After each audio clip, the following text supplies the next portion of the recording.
For today's video, gumawa ko ng lumpia, but this time, chicken cordon bleu yung ilalagay ko sa loob ng wrapper. At nagulat ako sa kinalabasan ng niluto ko, ang sarap, promise.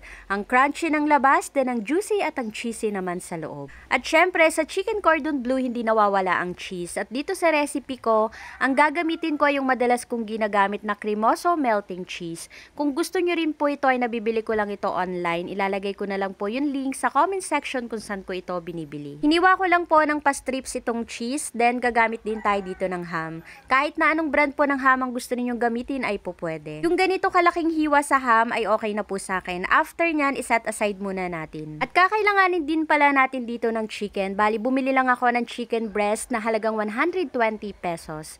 Hiwain lang natin ito ng pa-strips. Medyo nininipisan ko pa pala yung hiwa dito sa chicken para mas marami akong magawa. Pero kung gusto ninyo na mas malaki yung chicken na ilalagay nyo dito sa gagawing cordon bleu, ay okay lang din naman po. Bali, kapalan nyo na lang yung hiwa dito sa chicken breast. After nating mahiwa yung mga chicken, iset aside muna. Next na nating ihahanda yung lumpia wrapper.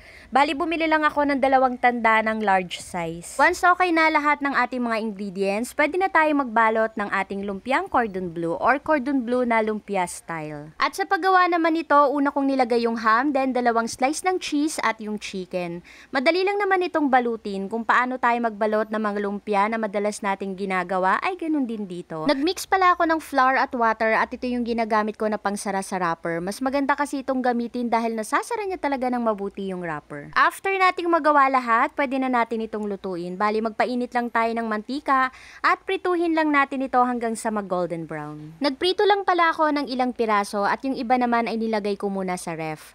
At sa sausawan naman ay nasa sa inyo na po kung anong gusto ninyong gamitin, pero ako nagmix lang ako ng ketchup at mayo. And ready to serve na ang ating napakasarap na chicken cordon bleu lumpia style. Promise, sobrang sarap nito. Yung lasa niya, para kang kumakain talaga ng lumpia at cordon bleu. At ang maganda lang dito, madaling gawin. Pwedeng pang ulam at pwede rin sa handaan.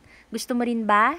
Tara, kain tayo. So, nagluto ako ng cordon bleu at itong cordon bleu na to medyo kakaiba kasi ginawa ko siyang lumpia.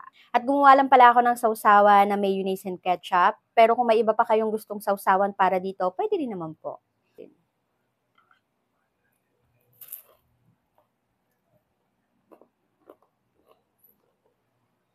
Tulad ng ibang cordon bleu, masarap. Masarap kasi may chicken, may ham, then may cheese. Ang difference lang nito crunchy dahil dun sa lumpia wrapper. So yung cordon bleu, mas lalong sumarap.